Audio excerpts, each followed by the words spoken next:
मित्रांनो, वर्षानुवर्षे प्रतीक्षित असलेला बीड परळी रेल्वे प्रकल्प आता निर्णायक टप्प्यात पोहोचला आहे. एकेकाळी केवळ कागदावर असलेले स्वप्न आज प्रत्यक्षात ट्रॅक, स्टेशन आणि धावणाऱ्या रेल्वेच्या रूपात दिसू लागले आहे.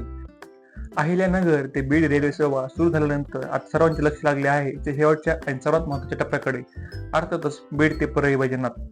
मित्रांनो, अहिल्यानगर बीड परळी वैजनाथ हा तब्बल 261 किलोमीटर लांबीचा ब्रॉड गेज रेल्वे प्रकल्प आहे. रेल्वे मंत्रालय आणि महाराष्ट्र शासन यांच्या संयुक्त निधीतून उभारला जाणारा हा प्रकल्प मराठवाड्याच्या इतिहासातील सर्वात महत्त्वाच्या पायाभूत सुविधांपैकी एक मानला जातो. सुमारे 4,500 कोटी रुपयांपेक्षा जास्त खर्चाचा हा प्रकल्प केवळ रेल्वे मार्ग नाही तर विकास, रोजगार, उद्योग आणि कनेक्टिव्हिटीचा नवीन महामार्ग आहे. या प्रकल्पाचं काम टप्प्याटप्प्याने पूर्ण करण्यात आले. 2017 मध्ये पहिला टप्पा सुरू झाला, 2019 मध्ये दुसरा टप्पा, तसेच 2021 मध्ये आष्टीपर्यंत रेल्वे पोहोचली आणि 2024 मध्ये अमळनेरपर्यंत मार्ग सुरू झाला आणि सप्टेंबर 2025 मध्ये अखेर बीड रेल्वे स्टेशनवर नियमित रेल्वे सेवा सुरू झाली. आज बीड रेल्वे नकाशावर केवळ एक स्टेशन नाही तर मराठवाड्याच्या नव्या विकासायुगाचे प्रतीक बनले आहे. मित्रांनो, सध्या संपूर्ण लक्ष केंद्रित झाले आहे ते म्हणजे बीड ते परळी वैजनाथ या अंतिम 61 किलोमीटरच्या टप्प्यावर. या भागात ट्रॅक लिंकिंग, पूल, स्टेशन सुविधा आणि विविध तांत्रिक कामे वेगाने सुरू आहेत. काही ठिकाणी जमिनीशी संबंधित प्रक्रिया पूर्ण होत असून उर्वरित कामांनाही गती मिळाली आहे. प्रशासन, रेल्वे विभाग आणि स्थानिक यंत्रणा एकत्रितपणे हा प्रकल्प शक्य तितक्या लवकर पूर्ण करण्यासाठी प्रयत्न करत आहेत. या प्रकल्पाला गती देण्यासाठी महाराष्ट्र शासनाने अतिरिक्त 150 कोटी रुपयांचा निधी उपलब्ध करून दिला आहे.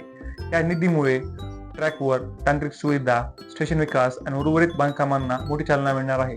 यामुळे केवळ कामाचा वेग वाढणार नाही तर अंतिम टप्पा वेळेत पूर्ण करण्यासही मदत होणार आहे. हे दाखवते की हा प्रकल्प केवळ स्थानिक मागणी नाही तर राज्य आणि केंद्र सरकारच्या विकास दृष्टीतील एक महत्त्वाचा भाग आहे. बीड ते परळी मार्ग पूर्ण झाल्यानंतर संपूर्ण रेल्वे कॉरिडॉर अखंड होईल. त्यामुळे बीडला परळी जंक्शन मार्फत हैदराबाद, लातूर, नांदेड आणि देशातील इतर प्रमुख रेल्वे मार्गांशी थेट जोडणी मिळेल. विद्यार्थी, शेतकरी, व्यापारी, उद्योग आणि सामान्य प्रवासी यांना यांचा मोठा फायदा होणार आहे. प्रवास अधिक सोयीस्कर होईल, व्यापाराला गती मिळेल आणि गुंतवणुकीच्या नवीन संधी निर्माण होतील. एकेकाळी रेल्वेची वाट पाहणारा बीड आज रेल्वेच्या माध्यमातून भविष्याकडे वाटचाल करत आहे. अहिल्यानगर ते बीड हा टप्पा पूर्ण झाला आहे.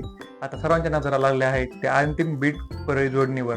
तुमच्या मते हा प्रकल्प पूर्ण झाल्यानंतर बीडमध्ये सर्वात मोठा बदल कोणता दिसेल? कमेंटमध्ये तुमचं मत नक्की सांगा आणि अशाच विकासाच्या अपडेटसाठी माझं बीड डेव्हलपमेंट सिरीजला सबस्क्राईब करायला विसरू नका. लवकर भेटूयात नवीन व्हिडिओमध्ये. तोवर जय हिंद, जय महाराष्ट्र.